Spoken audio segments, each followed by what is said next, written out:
You're listening to the Meet the Farmers podcast with me, your host, Ben Eagle. Please remember to subscribe to the show wherever you are listening.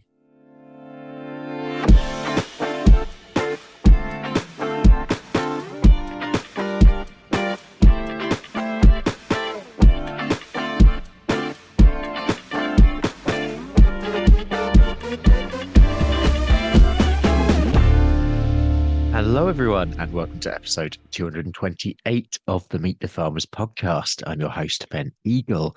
In a moment, you're going to hear from Niels Corfield, who is actually based just down the road from me in Norfolk.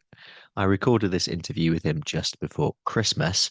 Niels is an independent agricultural advisor and educator who focuses on agroecological systems that are low maintenance but also productive. He provides advice and training to farmers and others on soil health, planned grazing, agroforestry systems, and whole farm planning. I started by asking Niels to tell me how and why his interest grew in soils and agriculture. Well, I don't come from a farming background, so this is sort of personally driven, I suppose, the sort of interest, and very much comes from that desire to deliver on a kind of sustainability agenda, I suppose. And I'm very much kind of, essentially self-taught with the work that I do. So I go out, I've been monitoring farms and soils now for 7 years or something, and I think I've monitored over 200 farms now. And it's just through the sort of repetition of doing that sort of in-field work, getting the spade out and just looking, and seeing what can be observed directly in situ, that has really guided my approach. Have you always had an interest in the natural world? Yeah, I think so. I sort of grew up with that bit of a background in that area. Sort of, I was a member of the Young Ornithologists Club, Okay. YOC, for example. Yep. So I guess a sort of bit of a sort of naturalist kind of background, I suppose. Yeah, I began sort of doing my own sort of personal research in 2005, and just trying to sort of glean as much information as I could in books and online, and then YouTube came along, and just tried to sort of again glean as much information and sort of in skills that was relevant as I could, and then only after sort of a while I was like, okay, well, hopefully I've got enough knowledge now and kind of a skill set, if you like, to actually offer to the kind of farming sector as a whole. Okay. What was your first farm project? Probably the most relevant in this case was doing stuff in partnership with the Pasture-Fed Livestock Association, Yeah. So I was involved with their kind of farmer monitoring outreach day. There was at Fir Farm. I was one of the people that was delivering sessions there, and that grew into a sort of informal sort of farm monitoring project that sort of never really sort of like took off, just due to sort of lack of sort of capacity. Okay. But at that time, I was able to sort of input and lead on it a little bit, and because I wasn't sort of engaged at that point with sort of other sort of responsibilities, essentially, that sort of took up all of my capacity, like other sort of researchers, for example, that were kind of nominally sort of involved at that time. So that meant I was able to drive it a little bit, and essentially, it became clear to me from doing my own kind of farm monitoring or soils monitoring at work at that point that if this was going to fly, we'd need to have a sort of tech partner Okay. to actually deliver on this. So that's when I approached a number of different sort of providers out there in the space. This was about 7 years ago or so, I think 2016 actually, and essentially Abby Rose at Vidacycle or Sectamento was the only person that really sort of showed any sort of real interest. So essentially she and I kind of developed the first iteration of Soil Mentor. I think that's probably what led into this sort of more kind of in-depth farm monitoring. I think engagement, and that Okay. took us on to five farms, including people like English Farm, for example, Yeah. and Romshed Farm, and sort of just built from there, really. Yeah. Let's turn to regen ag, I suppose, in general. Mm-hmm. First of all, because it always has to be done, definitions. What's your definition of regenerative agriculture? Perhaps mine is a little bit simpler than others. Ultimately, to me, regenerative agriculture which is a bit of a mouthful. That's probably the main issue. It's quite hard to sort of iterate. It's about outcomes, fundamentally. So it's essentially regenerating natural capital. It's rebuilding soils, nutrient cycles, water cycles, and functioning diversity within the sort of farm organism, if you like, or farm ecosystem, for want of a better term. Yeah. And with that in mind, it can be pointed to sometimes as perhaps a bit of a solution for all the problems that we face. Is that fair? Is that the case? Yeah, I mean, essentially, the outcomes really should lead practice and management choices, and essentially any practice that delivers on improved soil health, for example, improved infiltration, either as a sort of steady kind of trend or sort of over time, should be repeated. As an approach, if you keep the sort of outcomes front and centre, then yeah, I mean, it is applicable to all contexts, essentially. You keep an eye on what's happening in other countries, of course, when it comes to regen ag. So I wondered if you could just, perhaps using some examples of places in the world that you herald as particularly advanced, I suppose, when it comes to practice, and if there's anything that farmers in the UK could learn from those places. Yeah, I mean, it's difficult. I mean, certainly, there's the sort of Gay Browns, and Colin Syces of the world. Their story is well documented, or their stories are well documented, and what they've delivered on is, it's next level and it's scaled, and that's why it's really exciting. Once you learn how to improve, soils at scale, then you can do it on 100 acres as well as you can do on 5,000 acres once you understand the principles. And that's certainly what people like the Haggertys in Western Australia have demonstrated, and their those climates are incredibly challenging. You could be looking at rainfall at like sort of 200 to 300 mil, for example. Yeah. So essentially, we live in a climate or in a context that is actually quite forgiving in lots of ways. So it doesn't really put the same kind of pressure or impetus to change, but then it also doesn't bring the same kind of threats.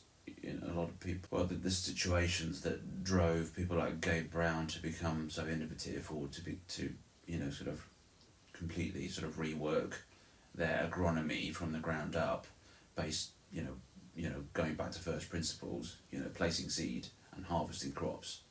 There's nothing simpler than that in a product, a cereal based operation.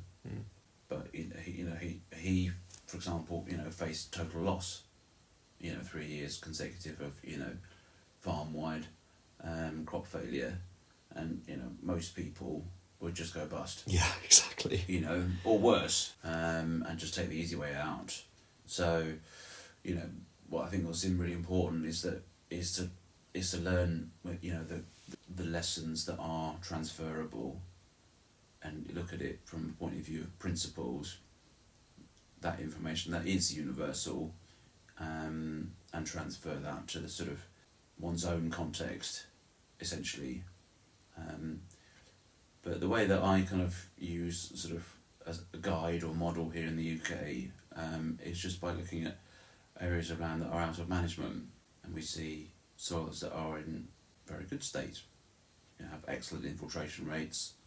We can infiltrate a full inch of water on heavy clay soils in the middle of winter in just a few seconds. So all of these issues that are sort of plaguing British farming day to day, wet winters, dry summers, essentially they're all kind of like symptomatic issue sort of manifesting just because of the fact that the basic underlying condition, what we're farming on, if you like, the foundation, has been degraded, essentially. And you can see that everywhere you look and everywhere you walk, pretty much. This episode is being supported by our primary sponsor, Howden Rural, which is the new name for A-Plan Rural. The Howden team shares my passion for giving a voice to farmers, and we are both driven to raise the profile of farming voices to a wider audience. Howden Rural do a lot of work on social media themselves, sharing farming accounts and farming stories. They have a rural community blog which shares farmers' experiences. And they also support a growing number of initiatives that champion UK farmers, including this podcast. So a big thank you to Howden Rural for supporting Meet the Farmers. So for a farmer listening to this who might be interested in, dare I say it, picking up the phone and seeing what you do, when you first arrive on farm for people you work with when you do a site visit, what will you do? How will you get to understand that farm as quickly as possible? Typically, we'll go out into the fields and do that monitoring work. Essentially, we may well have sort of like a bit of a chat indoors and you look at maps and that kind of thing. Have a bit of an orientation. But I would say the meat of it really, is getting into the fields and getting the spades out, assessing the structure of the soil that we can see just by using the spade. And there's a whole hell of a lot that can be gleaned from that fact, and then it can be taken further if we've got some kind of control, again some kind of area that's sort of out of management that can be compared to, and just trying to sort of like essentially correlate below ground and above ground indicators with management practices, essentially, and use it as a way to kind of prime a kind of conversation, that talks about advice, essentially talk about the advice and what that might look like, but always trying to evidence it against observable factors and phenomena that we can see clearly, in the soil or above ground. Are we seeing standing water, for example? Like 9 times out of 10, for example, if I see standing water in the soils, it will be sort of contraindicating saturation in our soils. Essentially, if I go and dig under a puddle in a field, 9 times out of 10 that soil is going to be dry. I did that recently on a farm in the sort of northeast, and it was quite clear the difference between different fields. We walked in one field that had been down to grass for 5 years. It's probably sort of drained, low-lying kind of drained land on the edge of sort of Lincolnshire, high organic matter soils, with lots of ditches around. And we walked across a field that had been down to grass for 5 years with not much to report. Dug the spade and the soil structure wasn't anything particular to write home about. Certainly nothing compared to the margin. But then when we walked onto the bit of cropland that had been down sort of under the plough, or under conventional arable management for, sort of 10, 15 years probably. Our boots were totally caked in mud. Okay. And loads of standing water. I mean, this was last week, which is what sort of beginning of December 23. So I've had lots of rain, and dug under one of these puddles, a couple of inches deep of water, and no real evidence of water in the soil. Wow. When you get out, obviously it sort of quite quickly rushes into the hole when you dig it, but when you sort of break the soil apart, apart from where it's been disturbed through the process of actually sort of like excavating the soil, the block itself has a sort of matte appearance to it. So it's, to all intents and purposes, is a sort of a dry structure. So essentially that standing water is telling us that we've got compaction. There's no open spaces in the soil, there's no porosity. So the correlation is essentially between that lack of porosity, lack of channels or places for the water to move through the soil, so it just sits on the surface. Can you give some examples of some of the management practice changes that you might recommend? And I know this is speaking very generally here, and how quickly you might start to see an impact in terms of your measurements and your readings. Yeah, I mean, in terms of how quickly you can deliver on the changes, that really is an open question at this stage. It has to be said. But the feeling is that the correlation between sort of delivery dates and implementation is really about how pronounced the changes are that you would make. I mean, essentially, if you only make incremental changes to management, you're only going to see incremental changes in the outcome or in the sort of the underlying condition.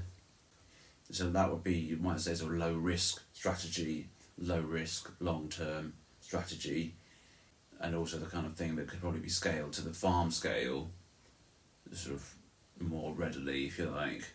Whereas the sort of step changes to management, which are what deliver on that fast track, short time frame, they come with essentially a higher risk because there's a competence issue associated with it. Mm-hmm. I mean, essentially, and I think this is one of the places where perhaps the industry struggled a little bit, is that I think we're perhaps a little bit more used to new products or new techniques being developed that pretty much work straight out of the box, whereas a good number of what are sort of on the table need mastering.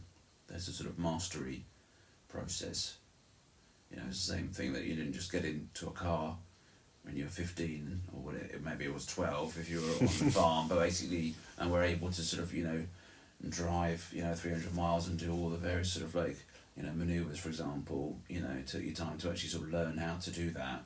And the same with a lot of sort of farming skills. People pick that up over many years, for example. So I think it's important to understand that all new practices have potential, an inherent potential with them, but they're more sort of beyond your existing competence, the higher risk in terms of sort of failures, if you like, crop failures or yield losses, as well as the lead times in actually sort of perfecting that particular practice. So understanding different weather windows, for example, for particular tools, various different soil types. Essentially there's a huge number of variables that we have to sort of deal with day to day. But in terms of the sort of specifics, I think it probably sort of breaks down into sort of two main sort of areas, and there's one sort of approach for cropping or mixed operations, if you like. And I think in that situation, the soil health principles are really sort of what, to my mind, should guide management choices, ideally day to day, but certainly sort of through the rotation.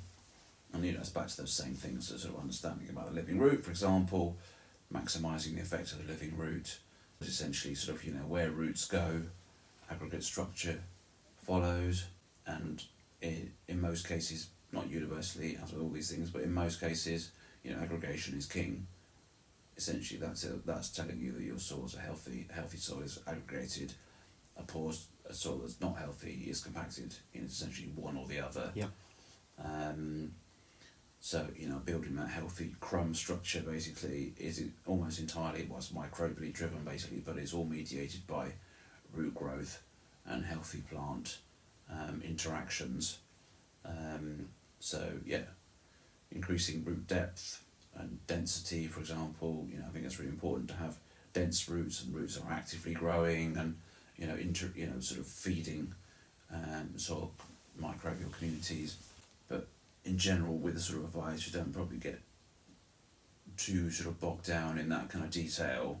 Just kind of focus on the roots, use strategies that deliver on increased root density, particularly in a grazing situation, because you really only find that sort of good crumb structure where you've actually got a proper turf, where the sort of the roots are intermingling and overlapping, and again where you've got that dense root. So it's really about sort of extending that sort of root depth further down, and essentially it would be management practices that would deliver on that at scale, and again in the grazing situation, and that's making sure that you're paddocking up and not keeping animals in an area or cell or paddock for longer than 2 days during the growing season. All of those things kind of like set the stage, if you like, but then we can use sort of mechanical mineral interventions to kind of fast track or otherwise sort of give improved management practices a bit of a leg up. So I think there's essentially opportunities to treat symptoms. A lot of compaction effectively is a sort of symptom, but understanding that we also want to be addressing the causes at the same time. Yeah. With that in mind, is it possible in your view to grow all crops regeneratively? Yeah, I would say so. And I mean, I think it's important not to get fixated on any one kind of problem crop. I think that often people would say, oh, well, potatoes, I've got potatoes in the rotation, therefore the whole thing's a washout. I grow potatoes, therefore I can't be regenerative. Yeah. And although, root crops are, as is maize, any sort of late harvested crop, for example, is rightly known as being potentially a sort of a damaging crop or destructive crop. That's not the crop's fault at the end of the day. I've been plenty of gardeners, for example, use potatoes to sort of prepare ground. Yep. They think that it gets, their experiences, you get great soil after potatoes. Despite the fact that there's been disturbance to lift them and harvest them. So I think the important thing is that is to look at the whole rotation, and to look at the agronomy across the whole rotation, and then to zoom in to the detail of each phase in the rotation. So always looking at establishment, looking at in-crop practices, looking at harvesting practices, identifying any breaks or fallows between harvest and planting, and finding ways essentially to use using the soil health principles to sort of inform the outcomes that you're looking for, and finding ways to shorten those windows between harvest and planting, finding ways to sort of fast track establishment, so we get good root growth, good dense roots into soils, because I mean essentially I think one of the main issues with late harvested crops essentially is due to ground conditions much more than it is weather conditions. Yep. I mean, I think the key point is that, again, all of the sort of the mess you see from maize harvests, for example, they're due to soils already having very poor structure, whereas maize historically has been known as one of the fastest ways to build soil structure. So essentially the kind of take home across the board is finding ways to build aggregate structure, because then you've got sponge structure in your soils, so when it does come wet, the water doesn't lie on the surface, it percolates through, for example, and also that soil's got a springiness, it's got a sponginess basically, so when you drive over it with some wheeled equipment, yes, it will go down briefly, but then it'll come back up again. I mean, it's not directly analogous basically, but essentially you could take a kitchen sponge and park a truck on it for a week. As soon as you back the truck off, it returns back to that original structure. We shouldn't confuse the sort of the correlation with the cause, essentially. And I think that again, it's what people are showing as they get more into this is that as you improve soil structure and soil health, when it does turn wet, which it will do, there's no mud. No mud on your boots, no rutting or much limited sort of rutting, poaching, all of these other sort of phenomena we associate with wet weather. Those phenomena really should be associated with poor soil health, not weather conditions. Meet the Farmers is brought to you by RuralPod Media, the only podcast production agency to specialise in the rural sector. We're on a mission to make rural stories mainstream and help businesses, organizations, and communities like you tell your story through podcasting. Podcasting is a fantastic way of connecting with your audience, whoever that might be, getting your message out there and networking with leaders in your niche. RuralPod Media can help you by launching your new podcast or helping you with the technical side. We also provide podcast training and an audit service if you already have a podcast. You're not sure where to take it to next. For more information or to book a call, visit ruralpodmedia.co.uk. That's ruralpodmedia.co.uk. I think that you get what you pays for. Essentially, if you invest in the knowledge through this approach, essentially, if you if you have the time, and essentially that is a big question, and the resources associated with it. I don't think that they're actually that large necessarily. We're not talking about when it comes to skilling up, it's not the same level of investment as like a brand new drill, for example. But I think those people that take the time or find the time and have the time to essentially train themselves, they're the ones that make the most progress. Okay. But I think the challenge is, for the sector as a whole, is that essentially you're retraining. I mean, that's the bottom line. If you want to put it in real sort of simple money, you're retraining on the job with no safety nets, no institution to sort of like frame that and to package the knowledge and deliver it to you, even though postgrad isn't that heavily packaged, if you like, but still it's resourced, it's curated, it's pastoral care there, for example. So essentially we're retraining on the job without a manual. So essentially we're having to sort of write the manual and fill it in and apply it on farm and then try and scale it, all whilst trying to stay in business, basically. Putting it like that doesn't sound that tempting. Not really. And yet there are lots of farmers out there who are highly passionate about going in this direction. Yeah, and I think ultimately, perhaps it's underappreciated, but in truth, the majority of the UK, most farming, not just UK, runs on goodwill and passion and commitment. Yeah. Very few people in farming are really getting rich off it, basically, and if they're trying to, then as a producer, as a direct producer, they're in the wrong game, really. Yeah, I think that's one of the opportunities, or one of the sort of needs, I suppose, is to find that support and create those support networks, peer to peer, if you like. And I probably think that is hopefully one of the big pieces that I can sort of bring to the table as a sort of third party, is trying to sort of identify best practice from the sort of the long lists that are out there, if you like, and kind of rationalise them into forms that can then be sort of sorted by farmers into what's sort of appropriate for them, what they can latch onto, but then also try to sort of, I suppose, demystify a lot of the stuff that is always associated with new knowledge, essentially, and hopefully try and remove some of the barriers, at least sort of like psychologically, to the sort of what worked for me on my farm because I'm on heavy soil. It won't work for me on my farm because I'm in an upland context, for example.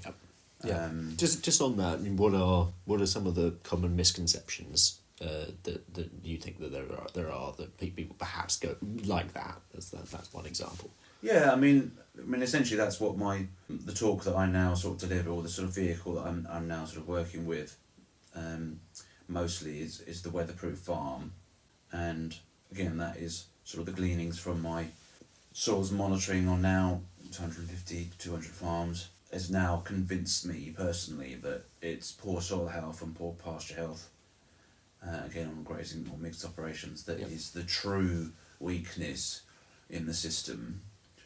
It's not the fact that it rains loads in the winter, or that you're on clay soils, or that you're in the northwest, for example.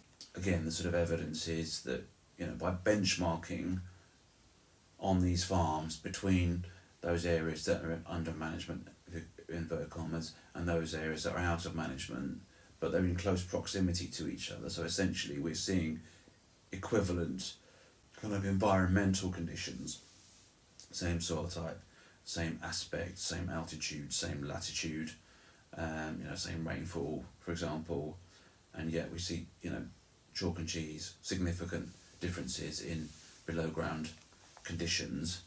Essentially from that we can reduce the key drivers to that, in that situation, or in that sort of situation, to management. Essentially all the things you're firefighting or dealing with day to day, all those issues, 9 times out of 10 or more, they will be exclusively due to historic and potentially some contemporary management practices.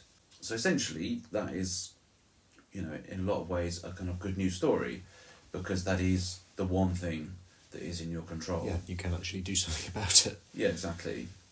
And you are not, and again I can say this with some degree of confidence, you are not stuck with the soil that you are stuck with. Yeah.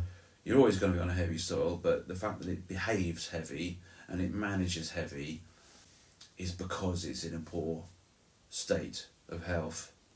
Yeah, and I think one of the things that's really interesting is looking at sort of the ways that soil types are described on soil textural classification analyses. Your sand, silt and clay analysis on sort of lab tests, for example. So you send it off and you get like sandy silt loam or this kind of thing. For example, some soils that I've dealt with, they'll come back as a sandy silt loam, and it will literally use the phrase drainage rate rapid.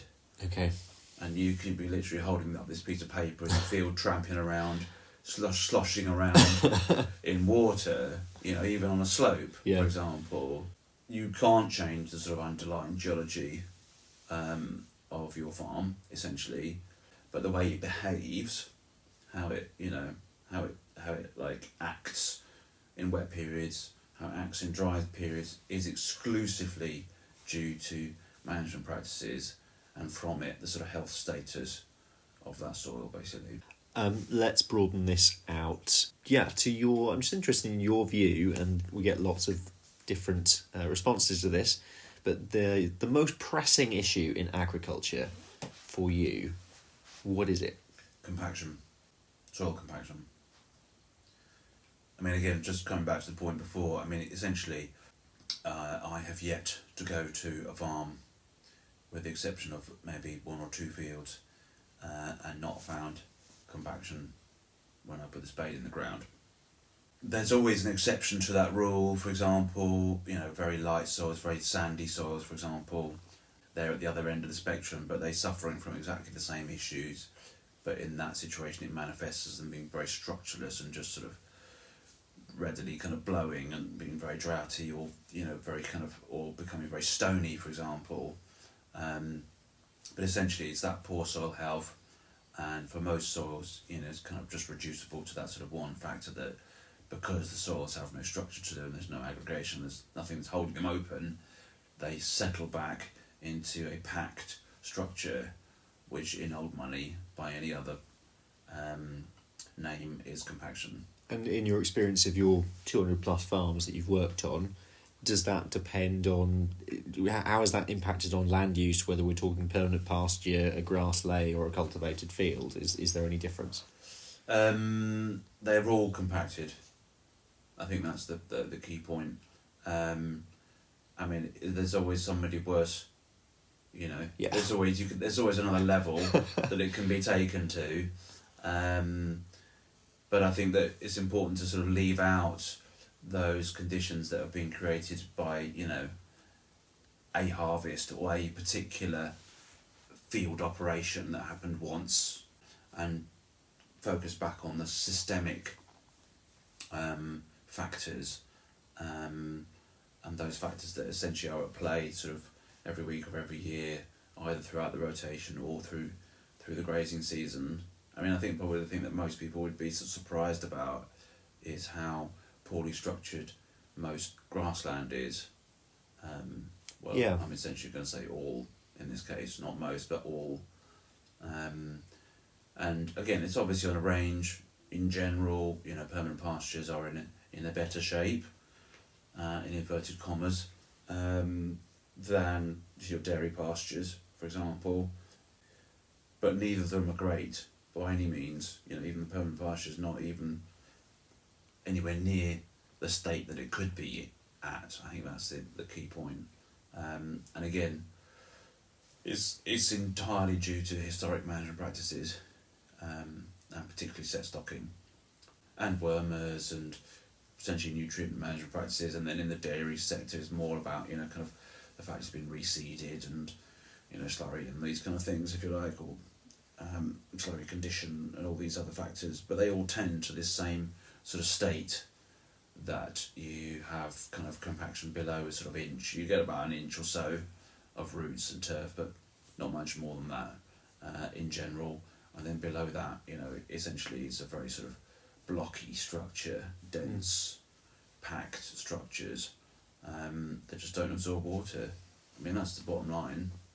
I mean, it's not the only way that it manifests, but the reason why the UK burns off every other year is because they're not infiltrating any of that sort of bucket load of water that falls in the winter or in the spring.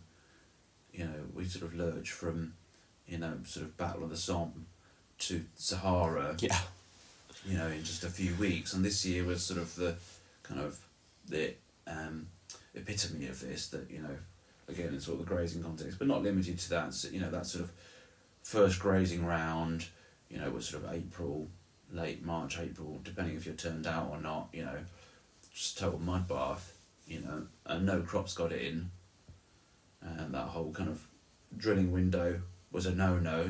People squeezed them in Feb, for example, and most people did all right with that. But the majority of the drilling window was, completely shut, basically. But for that first grazing round, just a mud bath, and then 4 weeks later, suddenly you were 100 kilos a day across as a national average, which is excellent. It's as good as it gets, pretty much, or certainly historically. But then 4 weeks later, it had wound back to 40% of that figure. So rather than it being sort of the peak production, as it should be, mid-June, way before the summer slump and all that kind of thing, it was the lowest producing. So how can you go from essentially a total mud bath, in other words, it's pissing down with rain, to a drought, in 4 weeks? Essentially the observation, not the conclusion, the evidence is that the water just isn't getting into the soil. Yeah. It's just sitting at the surface, or it's running off. And when it sits at the surface, it causes all the issues that we have: housing, poaching, etc., etc. But then it's also not in the soil to drive production when the sun does come out. Just a little more about our primary sponsor, Howden Rural, which is the new name for A-Plan Rural. Same people, different name. Howden Rural provide bespoke insurance cover for farms and estates. This could be for anything from tractors and machinery to a new exciting diversification venture. So for more information, visit howdeninsurance.co.uk/rural.